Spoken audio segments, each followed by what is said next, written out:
Bwana asifiwe sana. Nimeokoka. Nampenda Yesu kwa sababu kufa msalabani kwa ajili yangu. Na nashukuru Mungu hasa wakati huu ambao tunasherehekea kuzaliwa kwa Yesu Kristo, ambao alizaliwa kwa ajili yako na kwa ajili yangu. Ninataka tuweze kusoma neno la Mungu pamoja na kuweza kusherehekea Christmas pamoja, tukikumbuka jinsi vile tuliletewa kipawa chake Mungu na ili kikakuwe baraka kwetu na tutabarikiwa. Ninataka tuweze kuomba na ili tuanzie neno la siku ya leo, tuweze kukula pamoja na wewe na ninajua tutabarikiwa. Tuweze kuomba. Mungu mwenye nguvu, tunakuja mbele zako. Tunakushukuru kwa sababu ya upendo mkubwa ambao ulituonyesha. Mfalme wa Israeli, ukaacha mwana wako wa pekee akaazaliwe kwa ajili ya kila mmoja wetu na ili tusipotee, lakini Bwana tukaupate uzima wa milele. Siku ya leo Bwana tujileta kwako tunapoendelea kusherehekea Krismasi. Bwana tuomba Mungu wetu tusaidie, tusisahau kazi ngumu ambayo ulioifanya, tusisahau kipawa ambacho ulipeana kwa ajili yetu. Mfalme wa Israeli, twalitukuza jina lako na tusema ni asante. Tupe wakati mwema Bwana, tupe nafasi Bwana ya kukukumbuka wakati tutakuwa tukikula na tukikunywa. Tuomba Bwana wa mabwana, tusisahau kukunywa wewe, tusisahau kulikula neno lako, na ili ikawa msaada kwetu hata wakati wote. Na ni katika jina la Yesu tunaomba na tunaamini. Amina, amina. Kwa majina naitwa Mchungaji Lea. Nimeokoka, namshukuru Mungu kama vile nilikuwa nasema mwanzoni, na nimetoka Githurai. Tuko na kanisa pale ambayo tuko na huduma pale tunaita Mount Gerizim Ministries Kenya.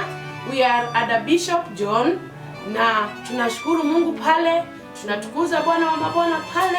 Kwa hivyo Mungu akubariki, nikikukaribisha tukaweza kuligawana neno la Mungu pamoja, na Mungu wetu aweze kutubariki. Mwanzo nataka kusema ya kwamba nashukuru Mungu kwa kukutuwezesha kufikisha wakati wa Krismasi ambao tulikuwa tukiona mwaka ukianzia ni kama jambo ambalo halitawezekana, lakini nimesimama hapa kutangaza ya kwamba kwa Mungu yote yanawezekana. Tulipoangalia jambo ambalo lilitupata mwezi wa 3, ilikuwa hatupati picha kama tutaweza kusherehekea Krismasi pamoja. Lakini siku ya leo niko na ujasiri nikisimama mbele zenu nikisema ya kwamba yale Mungu anaweza fanya mwanadamu hawezi kuyatenda.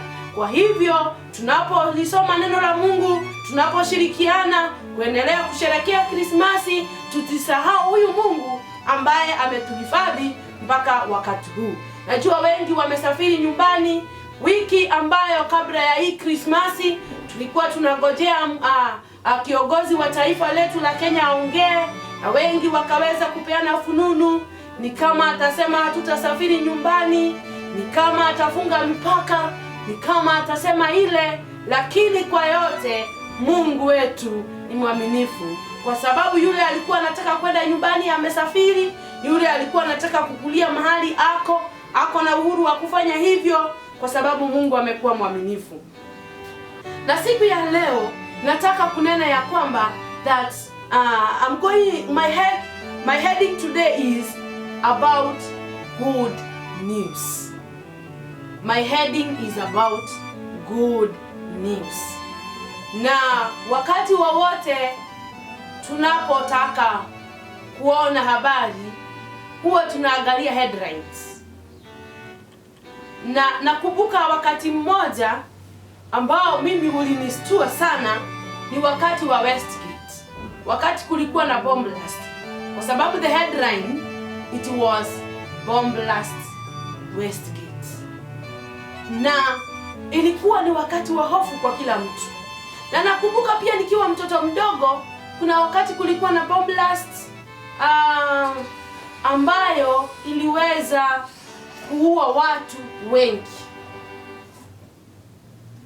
1998 nilikuwa mdogo, lakini sio vile. Pia hiyo ilitustua. Hata kama nilikuwa huko nyumbani, nilikuwa up country, hatukuwa na TV vile, lakini tulikuwa na radio tunasikia. So siku ya leo, matangazo yetu siku ya leo ni good news. Hivyo ndivyo ninataka ikuwe headline ya siku ya leo. Na ninajua hata kila mmoja wetu wakati wowote unaenda kusoma gazeti huwa unaangalia headline. Wakati wowote unataka kusikiliza matangazo kama ni kwa radio, kwanza unasikia muhtasari wa habari iko namna gani, na huwa inasaidia na unapata picha ya vile utaendelea kutangazwa. Kwa hivyo siku ya leo nimesema matangazo ya mbinguni ni good news, na tutaweza kusoma na Mungu wetu atatubariki. Katika kitabu cha Luka Mtakatifu mlango wa 2, tuanzie hapo mstari wa 6 na Mungu wetu ataweza kutubariki.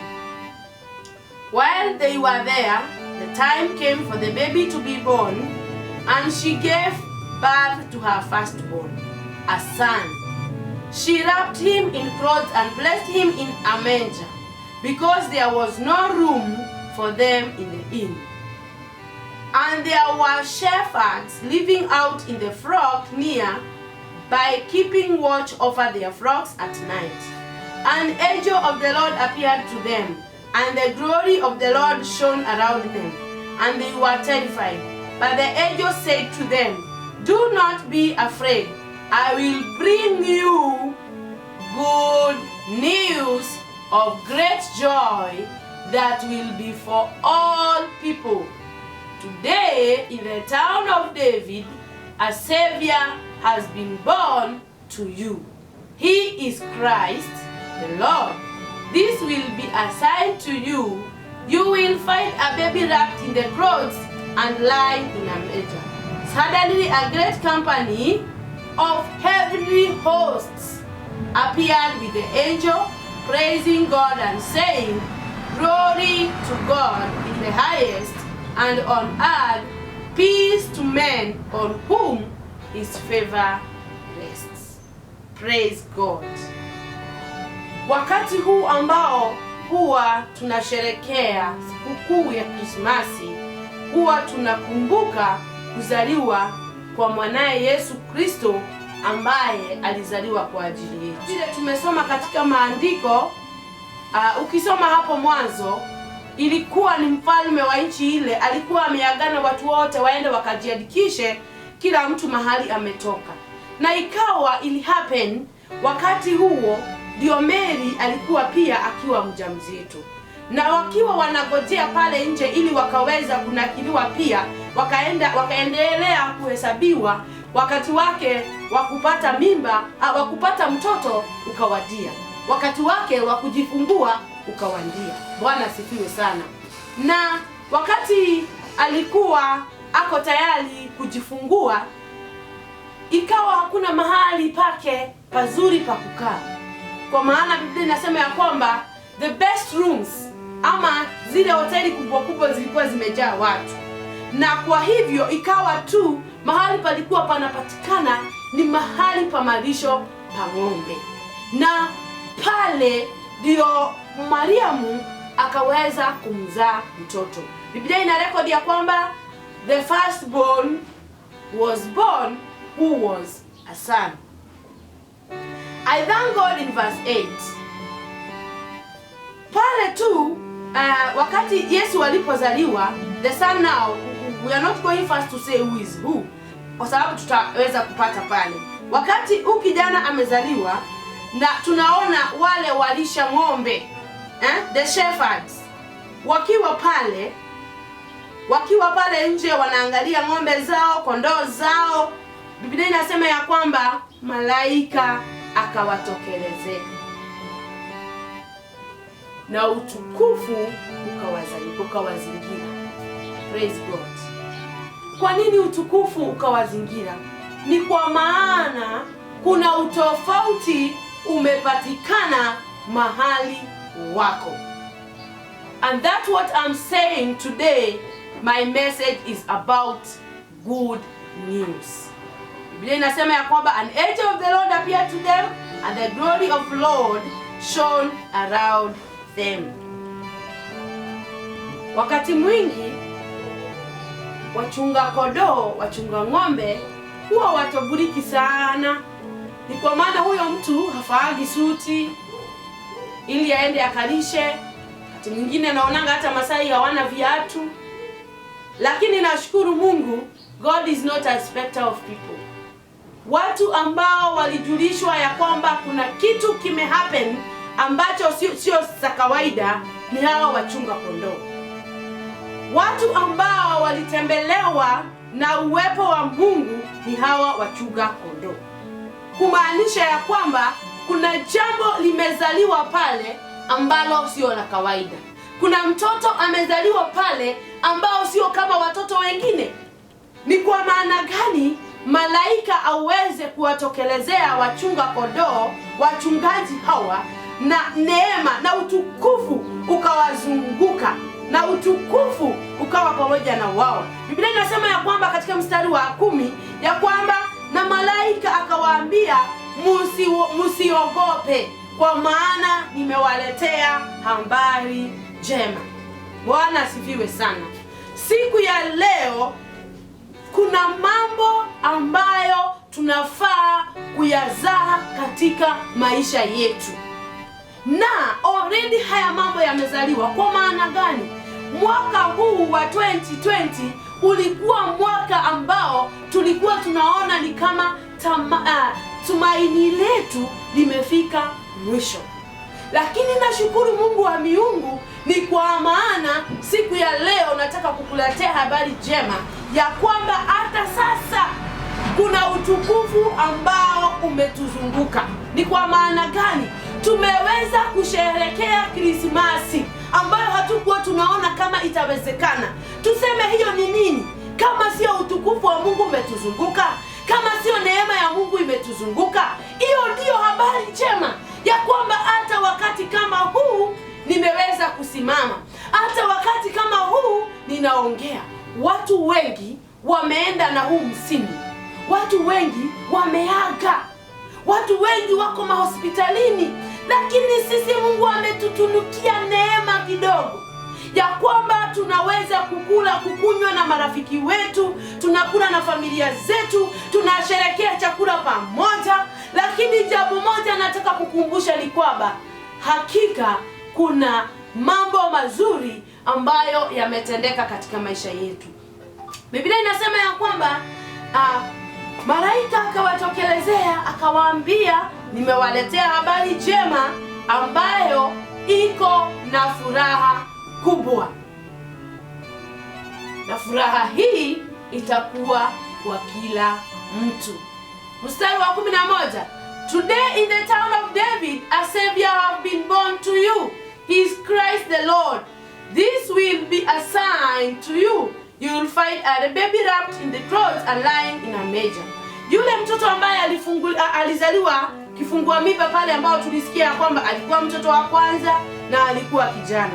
Na katika hiyo hali ya mtoto kuzaliwa, ndio hawa wachungaji wameona utukufu umewazunguka, na tena wakapata malaika amewatokelezea na akawaambia, msiogope, kwa maana nimewaletea habari njema. Mstari unasema hapo ya kwamba leo katika mji wa Daudi kumezaliwa mkombozi. Bwana asifiwe.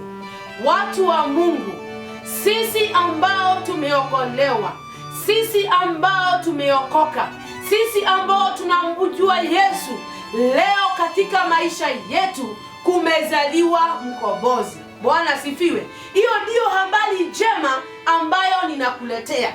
Na wakati huu ambao tunasherehekea kuzaliwa kwa Yesu Kristo, jambo moja ninakuhakikishia, tutasherehekea kuzaliwa peke yake, lakini hata katika maisha yetu na kuwe na mazao ambao yataonekana na kila mtu. Kama vile maandiko inasema ya kwamba today in the town of Judah a baby is born. I bring you, let me read again. But the angel of the Lord told them, do not be afraid. I bring you good news of great joy that will be for all the people. Watu wa Mungu, tunaposherehekea kuzaliwa kwa Yesu Kristo, wacha na wokovu uzaliwe mara ingine katika maisha yako. Wacha mambo mazuri na yazaliwe kwako katika jina la Yesu Kristo. Na haya mambo haitakuwa yako peke yako, itakuwa kwa watu wote. Today in the town of David a savior have been born. Biblia inasema ya kwamba katika mji wa Daudi mkombozi amezaliwa leo. Wale wachungaji wakielezewa na malaika vile wataweza kumpata huyu mtoto, vile watapata amekaa, vile watampata mahali ambapo sio pazuri sana, ina meja. So wakati nilikuwa nafikiria hili neno, jambo moja ambalo nilitangulia kusema ni ya kwamba God is not a respecter of people. Kwa maana watu wa kwanza ambao malaika alinena na wao ni hawa wachunga kondoo, wachunga ng'ombe, ambao ndio walijua ya kwamba kuna mtoto ambaye amezaliwa na sio mtoto wa kawaida. Kwa hivyo nataka kukuhakikishia mtu wa Mungu, usijadharau. Do not despise yourself, because hii Krismasi imekuja na ili mambo mazuri yakaweza kuzaliwa katika maisha yako, na ili ukurasa mpya ukazaliwe katika maisha yako, na ili maisha yako ikaweze kubadilika, na ili mtoto ambaye atazaliwa kwako sio mtoto wa kawaida. Jambo ambalo litazaliwa katika maisha yako tunaposherekea Krismasi, tunaposherekea kuzaliwa kwa Yesu Kristo, wacha na yale mambo ambayo yatazaliwa katika maisha yako haitakuwa yako peke yako, lakini hata marafiki wako, hata watu walio karibu na wewe wataweza kuona hakika kuna jambo ambalo limebadilika katika maisha yako. Na kwa sababu nimesema ya kwamba today we are going to talk about good news. The good news I'm bringing to you today, as we celebrate the birth of Jesus Christ, may things be born in our lives. May good things be born in our lives. May good homes be born in our lives. May good jobs, good businesses, good places be born in our lives. Praise God. Hallelujah. Na mambo mazuri yakazaliwe katika maisha yetu. Hiyo ndiyo habari njema ambayo nataka kukuletea siku ya leo. Usisherekee tu Yesu amezaliwa, tumefurahi, tumekula nyama, lakini wakati unasimama na umesimama katika mahali pako pasili, ambia Mungu, unapozuru wengine usitupite. Usinipite mimi na familia yangu, usipite kanisa langu. Wakati kama huu ambao watu wanafurahia, wanakula, wanavaa, hata mimi Mungu naomba jambo moja, kuwe na ubadiliko, kuwe na mabadiliko ya jinsi vile maisha yangu yatakuwa kutoka hapa na kuendelea. Ni kwa maana gani? Wakati hawa wachungaji walipotembelewa na malaika, hata wao walistuka. Na tunasikia Biblia inasema ya kwamba malaika aliwaambia msistuke, kwa maana nimewaletea habari njema. Bwana asifiwe. Na mimi nimekuletea habari njema ya kwamba ndio Kristo amezaliwa, tunafurahia kuzaliwa kwake, lakini pia tusisimame hapo tu. Wacha tuambie Mungu wetu na mambo mapya yakazaliwe katika maisha yetu. Bwana asifiwe sana.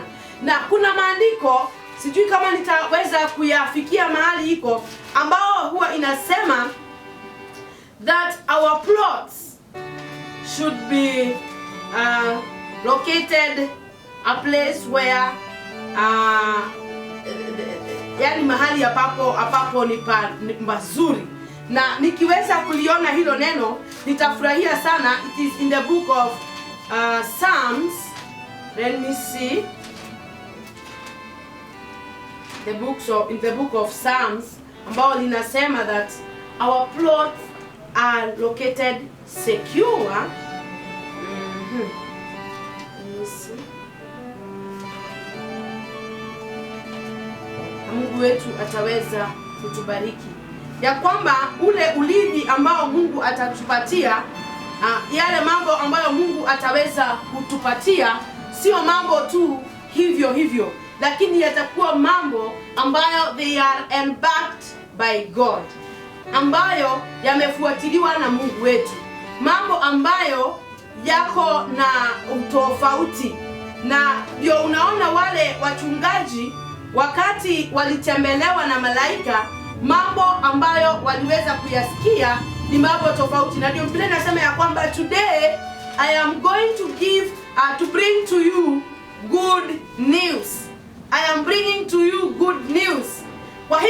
na mimi siku ya leo, the good news that I have for you is that as we celebrate the birth of Jesus, we are also to get new bonds in our lives. What are they? They are blessings in our life. They are change. Situations will change. We are going to have new beginnings in the name of Jesus. Let me read the word and we shall be blessed. Psalm 16 verse 5. Psalm 16 verse 5. We read together as we continue to claim that as Jesus Christ is born, as we celebrate the birth of Jesus, may we also celebrate the birth of new things in our lives. I read, Lord, you have assigned me my portion and my cup. You have made my lot secure. The boundary lines have fallen for me in pleasant places. Surely I have a delightful inheritance. Praise God. Hii ilikuwa ombi la Daudi, na alikuwa anasema ya kwamba hakika Mungu umenipatia kilicho changu. Kikombe changu umenipatia. Umeweza kunigawia mahali ambapo pako na security. Na pia mipaka yangu imeanguka mahali pazuri. Kwa hakika niko na urithi mzuri. Bwana asifiwe. Tunapoendelea kusherehekea Krismasi, ningeomba tuweze kuendelea kuimba pamoja na Daudi. Kwa maana Mungu wetu ataweza kutubariki. Mungu wetu ataweza kutupatia urithi mpya. Kama vile Yesu Kristo alizaliwa kwa ajili yetu, pia urithi wetu utaweza zaliwa upya. Praise God. Na maandiko inasema ya kwamba my boundary lines have fallen for me in pleasant places. Na wakati hawa wachungaji waliposikia vile kuna mtu ambaye amezaliwa na wakajua mahali wataenda kumuona, Biblia inasema pale chini kumalizia kwamba kuna kundi kubwa kutoka mbinguni ambalo lilishikana na wao na wakaweza kumuimbia Yesu, wakaweza kusherehekea. Nitasoma, suddenly a great company of heavenly hosts. So hatujaambiwa kama walikuwa malaika ama walikuwa wakina nani, lakini Biblia inasema ya kwamba a great company joined together and it appeared with the angels praising God and saying glory to God in the highest. Bwana asifiwe. Na nimesoma katika Psalm 16 verse 5 na nikasema ya kwamba Daudi alisema ya kwamba oh God, you have made my lot secure. God has good news for me. God has good news for you. And I was saying, if these people, they were happy because a son was born. And you see the Bible says that even the heavenly host came together to celebrate a son that was born. And the Bible is saying that a Savior has been born. As we celebrate the Savior to be born, may we also celebrate great things to be born in our life. And may heavenly hosts conquer together with us. And we sing a song of things that has changed in our lives. Bwana asifiwe. So my friend, woman and man of God, I urge you today, as you celebrate, as you feast, as you eat, as you drink together with your family, don't forget to tell God, the way we are celebrating the birth of Jesus, may things also be born in my life. Spiritual things, let them be born in your life. May you have a turn around and you say that I have been serving God. I have been faithful in working for God. But today, as I celebrate the birth of Jesus, I pray God that may new things, spiritual things, be born in my life, that I will be able to continue serving God in a different way. Because wale wachungaji waliacha kushughulikia ng'ombe zao, wakaanza shughuli zingine. kwa sababu utapata hata walifika mahali ikakuwa Yesu ni kuletewa dhahabu, manemane na vitu nyingi ambazo zilikuwa ni gift aliletewa. Kwa hivyo everything changed. So hata sisi kwetu tunapofurahia, tunaposherehekea Yesu Kristo kuzaliwa, wacha na ufalme pia ukazaliwe katika mioyo yetu. Wacha na kumtumikia Mungu kuzaliwe katika maisha yetu. Na sio hivyo tu, on things pertaining this life, let new businesses be born. Let new homes be born in the name of Jesus.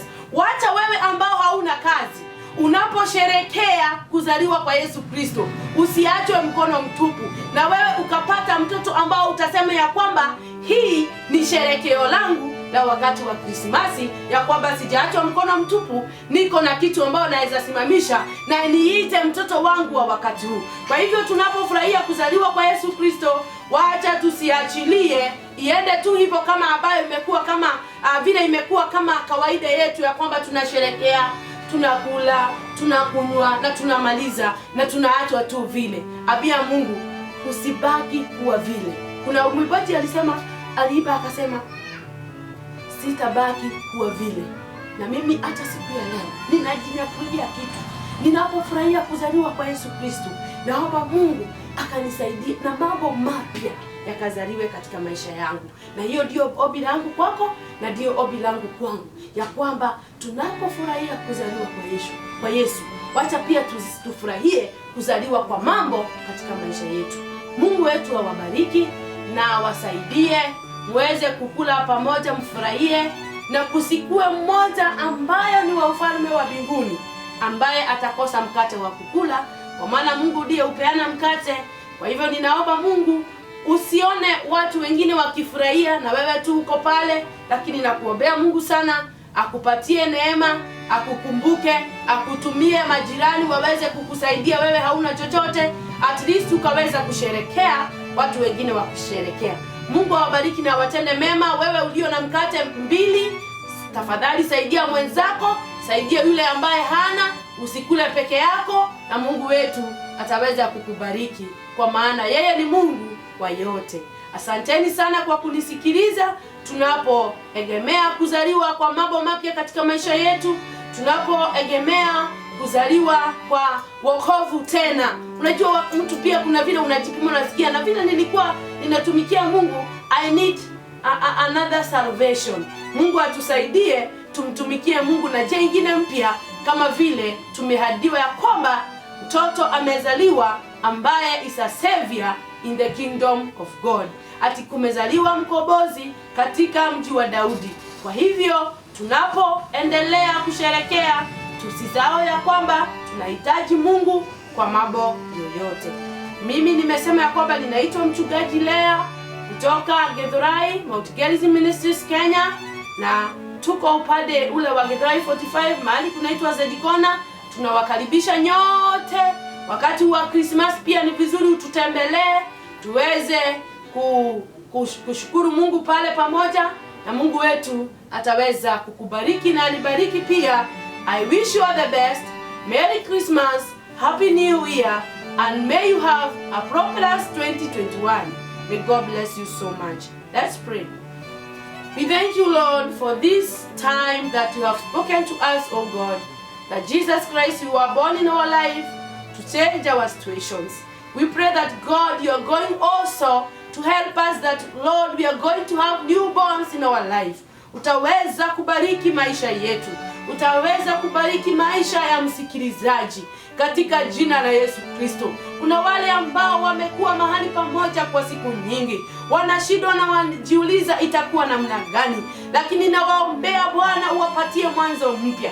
Tunapomalizia mwaka huu wa 2020, ninaomba Jehova, tunapoanzia mwaka mpya, Mungu wetu utawapatia watoto wapya, utawapatia baraka mpya, utaweza kuwabadilishia hali zao katika jina la Yesu Kristo. Tunaposherekea kuzaliwa kwako Yesu, tuomba hata maisha yetu yakazaliwe upya, hata biashara zetu zikazaliwe upya, hata kazi za mikono yetu wale ambao wameajiriwa, tuomba Bwana ukayafanye upya katika jina la Yesu Kristo. Twasema ni asante. Serikali yetu tuiweka mikononi mwako Bwana.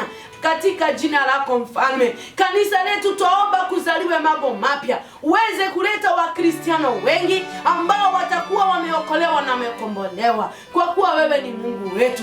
Twasema ni asante kwa kila jambo. Siku ya leo tumeenda na neno lako that new things are being born in our lives. About it is the good news that you have brought to us today, that Jehovah, new things are coming to our lives. We thank you and we worship you. We give you glory and honor. Na mweka msikilizaji wangu mikononi mwako. Kama katikati yao kuna wale ambao hawana chakula, Mungu wetu kawatumia malaika kama vile ulipotumana wakati kulipozaliwa Yesu Kristo, na ukawanenea wale ambao walikuwa wakichunga kondoo, na ukaweza kuambia wasiogope. Pia wasikilizaji wangu ambao hawana chochote, na waombea Jehova ukawatumie malaika akaweze kuwatembelea, akaweze kuwabariki, akaweze kutenda makuu katika jina la Yesu Kristo. Twasema wewe ni Mungu, tuongoze kwa kila jambo. Twaomba utusaidie tumalizie mwaka huu na ushindi, na tutakapoanzia mwaka mpya Bwana tutakushukuru na tuseme wewe ni Mungu.